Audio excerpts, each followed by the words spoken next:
verse 11 in chapter 39. Verse 21, I'll get it in a minute. And I will set my glory among the nations, and all of the nations shall see my judgment that I have executed, and my hand that I have laid upon them.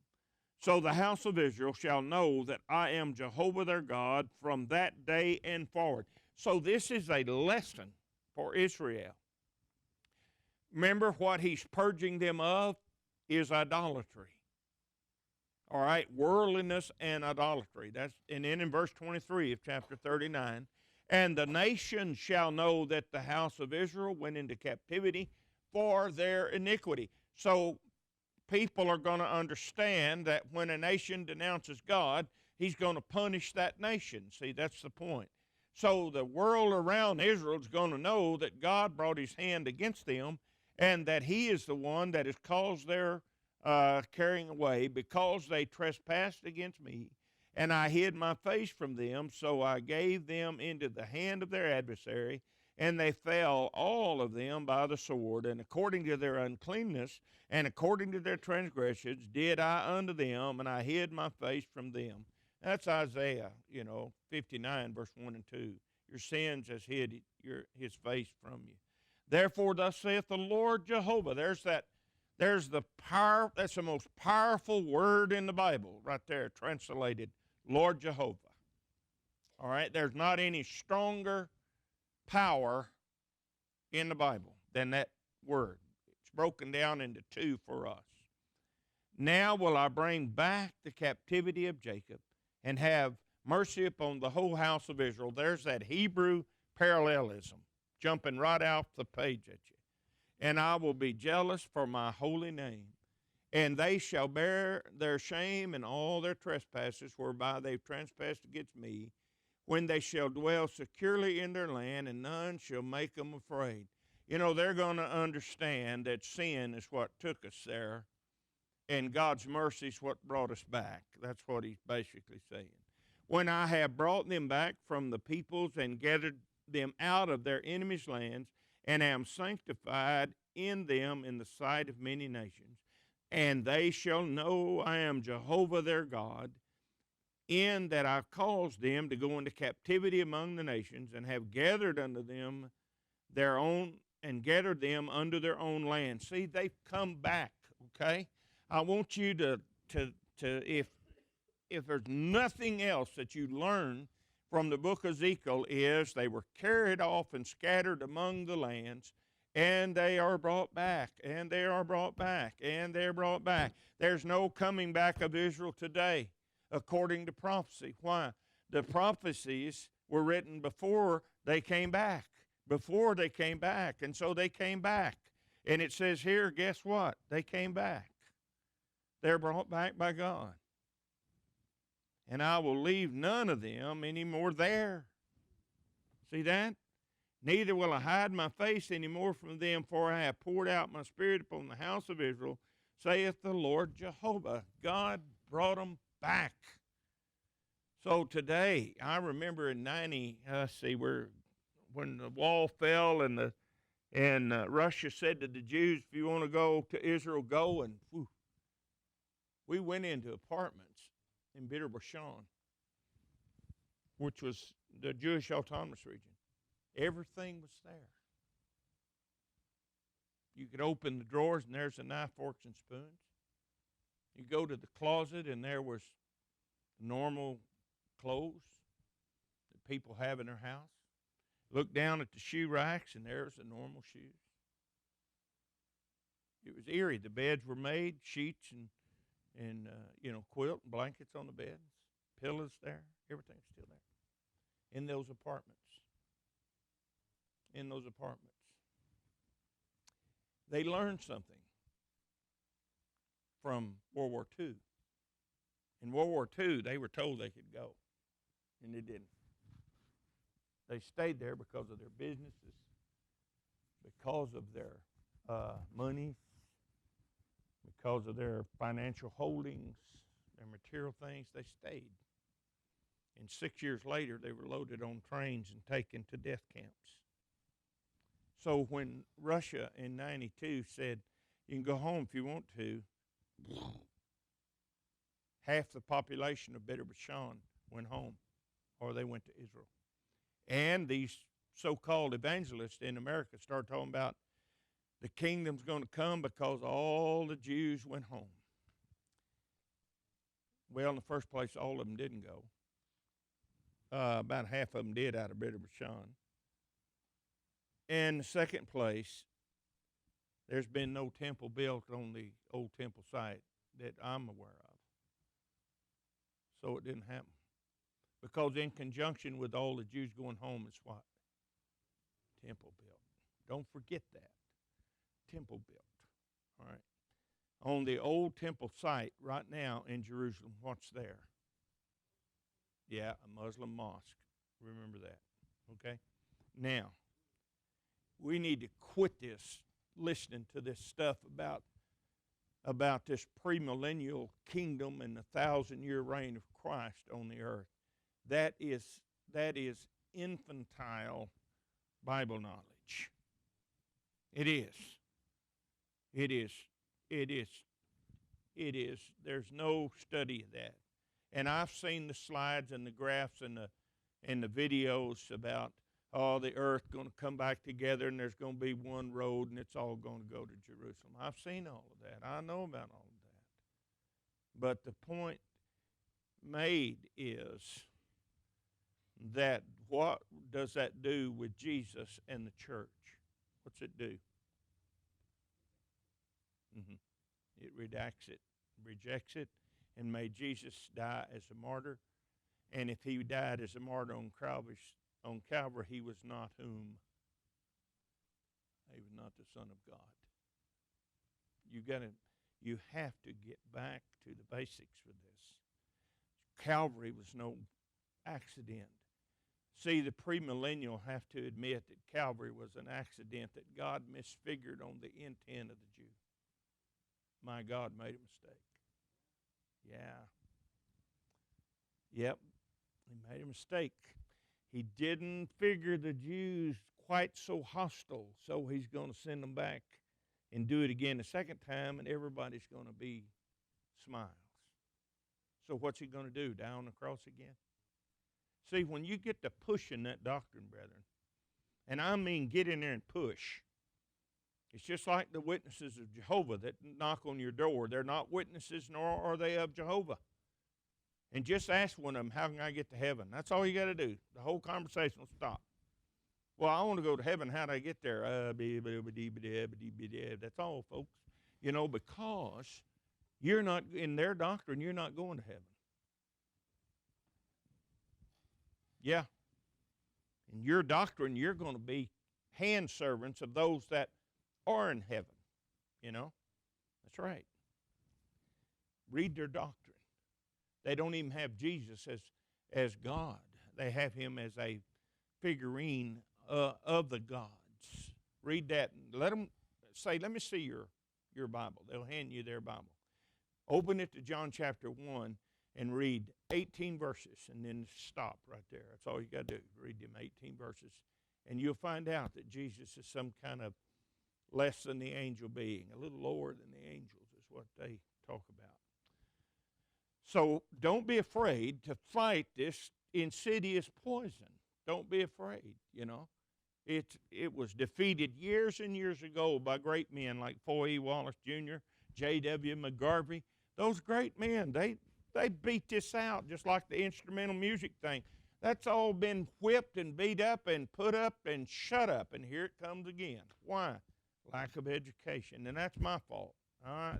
I have to say it's my fault because I'm supposed to be the one doing the educating, and it's my fault. Now, let's see what we have. We see in this vision, chapter 40, and then I am going to get to Hebrews 12. In the 5th and 20th year of our captivity, in the beginning of the year, in the 10th day of the month, so it's the first day of their year, in the 10th day of that month, the 14th year after the city was smitten. Now, this is after Jerusalem has fallen. In the selfsame day, the hand of Jehovah was upon me, and he brought me thither. So here he gets transported in the Spirit. In the visions of God brought me he me into the land of Israel, and set me down upon a very high mountain, whereupon, as it were, the frame of a city on the south, and he brought me thither, and behold, there was a man, like the appearance of brass, with a line of flax in his hand, and a measuring reed, and he stood in the gate. And the man said unto me, Son of man, behold with thine eyes, and hear with thine ears, and set thy heart upon all that I shall show thee, for to the intent that I may show them unto thee art thou brought hither, declare all thou seest in the house of Israel. So this is going to be a public proclamation of what they're going to build when they get to Jerusalem. All right, he's going to get the plans of the temple, of the new temple. He's going to get the outlying plan.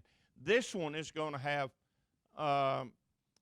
it's modified from the earlier temple in that it is going to have a place for the priest to live on station. So those that are in the course of the priest, how they rotate, they're going to live in the temple itself. And there's a measuring stick here. This reed actually measures out, when you put it in our world, it's 10 foot and 3 inches. And that's according to the Babylonian cubit, which is 20.5 inches, rather than the shorter Palestinian cubit that's 18 inches, okay? And the line of flax, anytime you have a line, how many of you have a measuring tape? You have one, and Nathan, it roll up? Sometimes that's like the one in my toolbox. I just reach in there and get it like this, But what's the tape for in contrast to a yardstick? Yeah, I'll hand you a yardstick and say, measure from here to Allsup's and tell me what that is. Now, have you ever measured that with a yardstick or with your tape measure, with your real tape measure? Which is easier? Yeah, the longer instrument. So that's what the line of flax is. It's the longer instrument for measuring this, okay? So he's going to set out the temple of God, the measurements.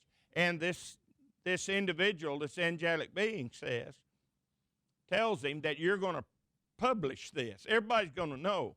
So everybody's going to be aware of how this temple's going to look and be and all that. You're going to publish this blueprint, and it's a fantastic thing. And I'm not going to read all this because it's a measurement of the buildings of the temple. Okay, it's like laying out a blueprint of how to build a building. That's what it's all about. Okay, the thing you're interested in here is declare all thou seest to the house of Israel. Okay, and so he's going to measure this temple, and it's going to be on the top of the mountain. And that's what you have. You get over into the latter part of the chapter, and you get the chambers for the priest. Then you get the porch. You remember the portico of the temple? That's where the church met early. You listen to these people that talk about, house churches. No, you can't meet, we can't meet in a building. My wife and I knew a group of people like that in Idaho, and they were very dear to us, good friends. We studied with them often. We even attended their, our midweek Bible study was on Thursdays, and theirs was Rathman's study, babe. When was it? Was it Tuesday or Wednesday night? You don't remember. Huh. Oh, I forgot you had a birthday. Yeah, things are past. Anyway, my wife robbed a cradle when she married me, so at any rate, the Rathmans, they met in houses, and we have that same group. We call them two by twos in Idaho because they went about 2 by 2 and et cetera, et cetera. A lot of stuff about that particular doctrine. It's from Scotland, where it came from, originated out of the Scottish Isles, but they won't meet in a house. And so they won't meet in a church building, they meet in a house. And what they fail to understand is the church in the first century met in the porches of Solomon's temple. Why? They were too big for a house. So they met in the portico of Solomon's temple. Let's go to Hebrews 12. I told you we were going to get there. Now, I want you to see the New Testament thing as it comes together, as the writer of the book of Hebrews brings it together in a picture for you, because you can read, if you want to read the dimensions of this new temple, you can read Ezekiel 40 and 41. That's what it is. And then we'll go back there in a little bit. So what you have is in the New Testament, you have then in verse 18, the writer says, "We are not come unto a mountain that might be touched, that burned with fire, and into blackness and darkness and tempest, and the sound of the trumpet and the voice of words. Which voice they that heard entreated that no word should more be spoken unto them." So what's he talking about there? This is, Yeah, that's right, Mount Horeb, all right, in the Sinai Mountains, okay? For out of the Sinai Mountains, the particular peak was Horeb, okay? And that's when Israel came, and then they heard the voice and the loud thunders, and they begged Moses, "We can't stand this. We don't want to hear it anymore." So Moses became the intercessor, okay? For they could not endure that which was enjoined. In other words, God's voice, God's presence on the mountain. Even if a beast touched the mountain, it should be stoned. So this was a holy moment, a holy place. This was where God's presence was brought down to earth, and no one, not even a animal, was allowed to transgress this particular area. Okay. And so fearful was the appearance that Moses said, "I'm afraid too." Okay? I'm afraid too. So this was the presence of God on the mountain. Everyone was frightened. Moses was terribly afraid. Terribly afraid. This will help you in studying Mormonism. When Joseph Smith met the father and the son in the Glade in Palmyra, New York, and Joseph said, "Well, who are you?" And he said, "I am God, and this is my only begotten son." And Joseph Smith said, "Wow, what about that?" You ought to read that sometimes. Yeah, you ought to read it. Yeah, such is the founder of Mormonism. At any rate, Moses was afraid and did quake. "But ye are come to Mount Zion, unto the city of the living God, the heavenly Jerusalem,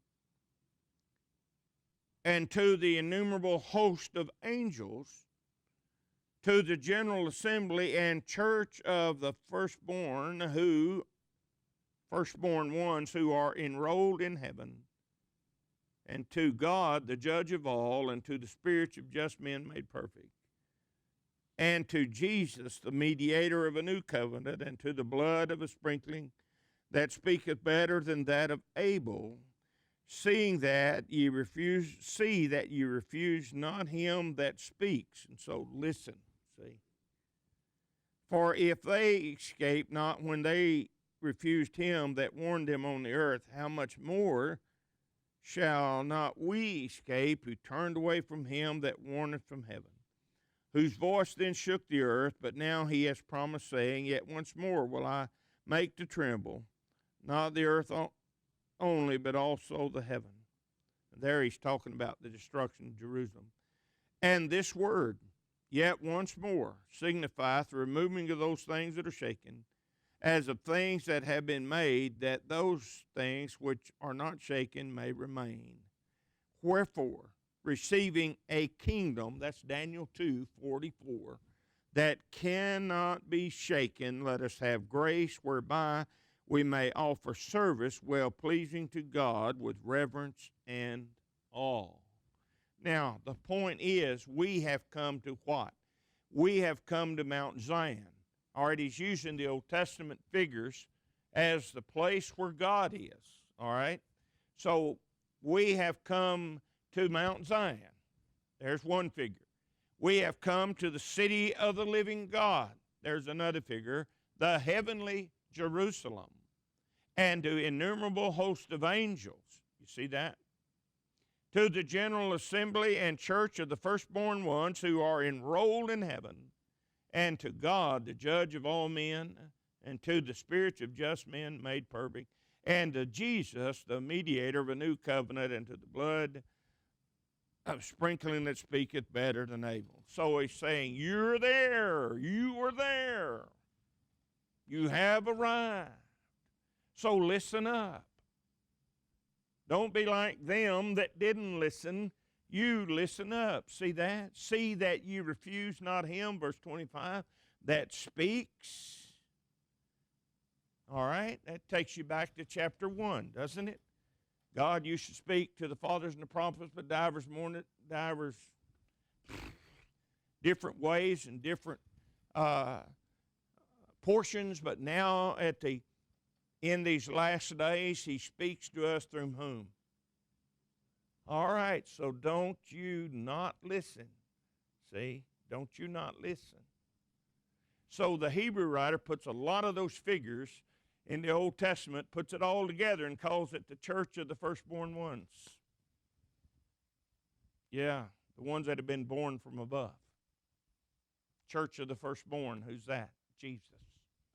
We're the firstborn ones following Jesus. That's pretty simple, isn't it? It's not hard, but you see how he puts it together? You see how he put that together? You're not come to mount that can be touched with fire. No. And you don't have to come scared to death. Why? You're come unto Mount Zion. What was Mount Zion in the Old Testament? It was the place where God dwelled. Not Moriah. God doesn't dwell in temples made with hands. That's where the temple was, Moriah. Mount Zion is the reference where God dwells in the Old Testament. Then you have the city of the living God, the heavenly Jerusalem, because we're looking at Jerusalem being the holy place in Ezekiel, and the temple on Moriah being the most holy place. See? I'm not saying any of this is simple, but you can learn it from study. You know, it's just like studying plane geometry. I'm not going to tell you it's simple.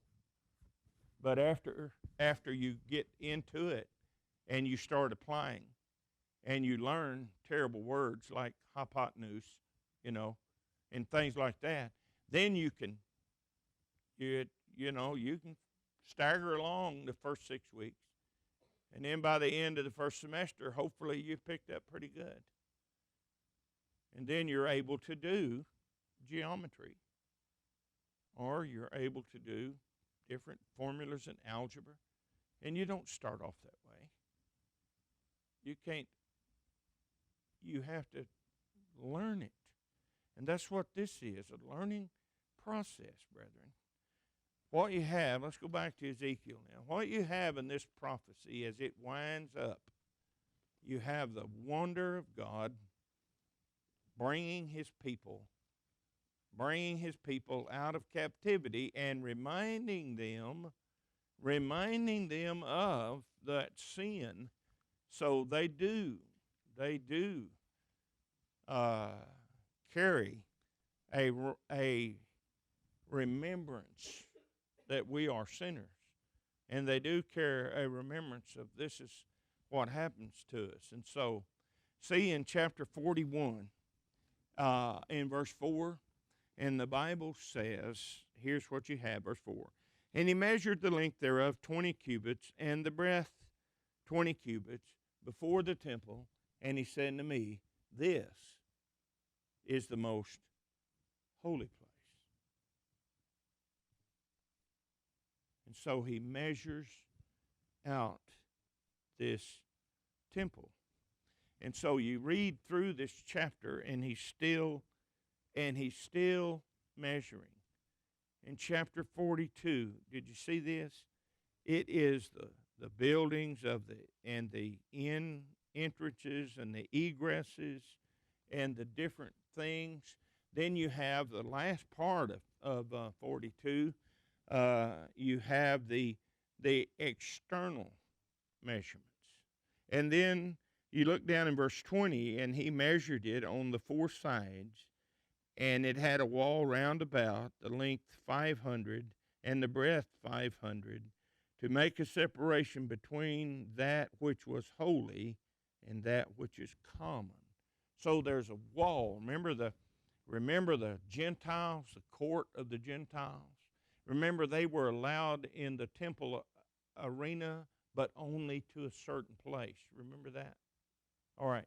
And so this particular wall around the 500, it is a separation wall in the court of the outer temple. All right.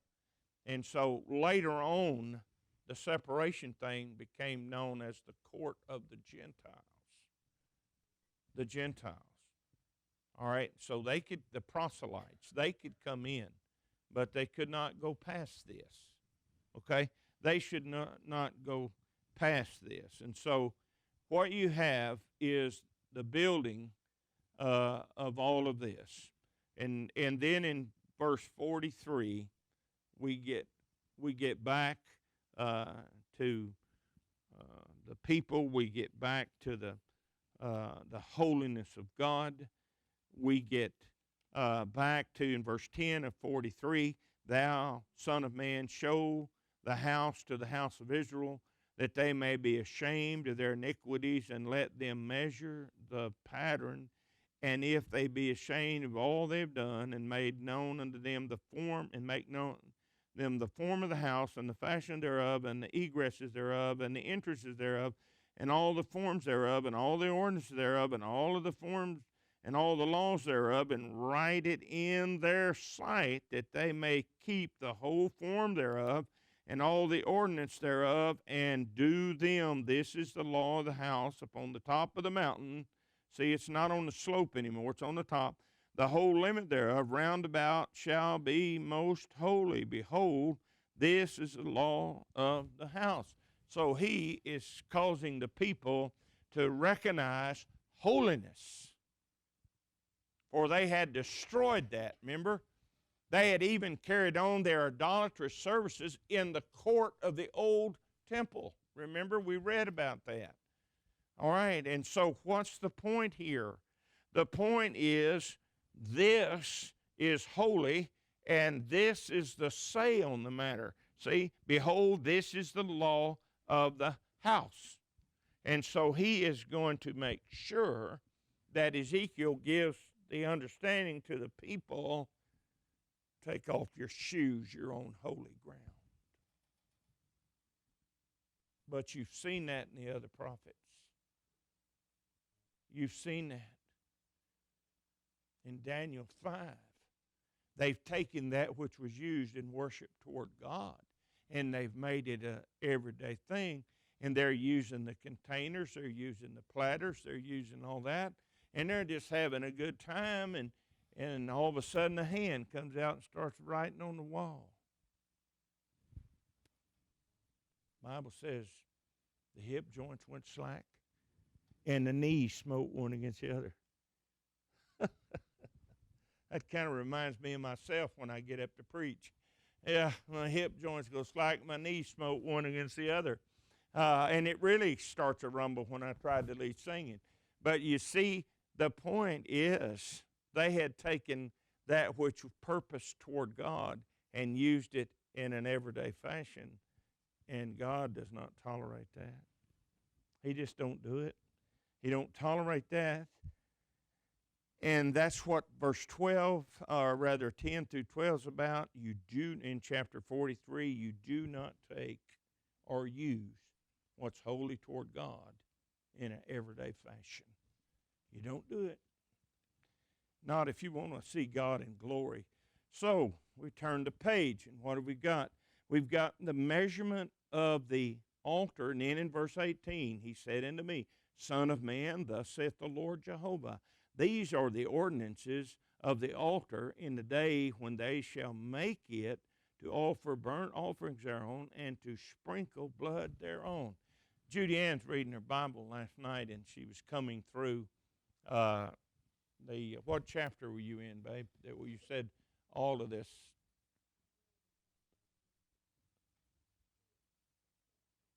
Building the tabernacle stuff. And I said, that's why it's so important for us today to follow the New Testament guidelines. Because every time God designs something, He is very particular about how it's done. And so when we talk about the New Testament church, and we talk about the worship of the church, remember Hebrews chapter 5 and verse 8, see that you do it according to the pattern that I showed thee in the mount. And God saying, Moses, you follow that pattern. God saying to Ezekiel, you follow that pattern. So why would we think in the New Testament worship that it doesn't make any difference? We do what our heart wants us to do. Why do we think that? Yeah, we just can't come to grips with the fact that we're worshiping God and not somebody like ourselves. It don't make that much difference. That'll be all right. Why is it all right? Because I like it. I talked to a fellow in town. He said, I'd be over there next Sunday. But he said, I just can't give up my music. And that's where it's at. My music. My music. And so, yes, we do. And we play the instrument of the heart. That's what the Bible talks about. And then people that come from other worlds and come to our services like gospel meeting, they always leave saying how wonderful the singing is.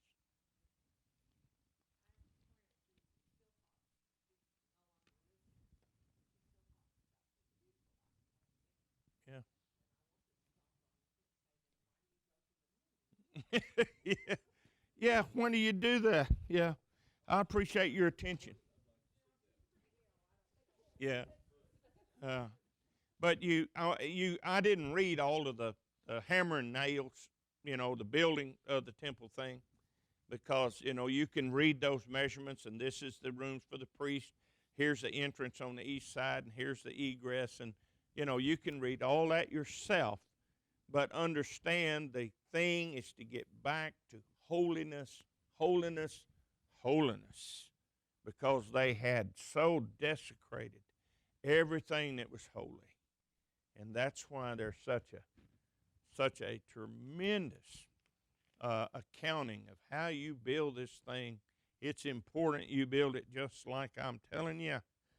It's just like Moses was warned, build this tabernacle exactly what I tell you. Just like God told Noah, build in the ark, here's exactly what you use.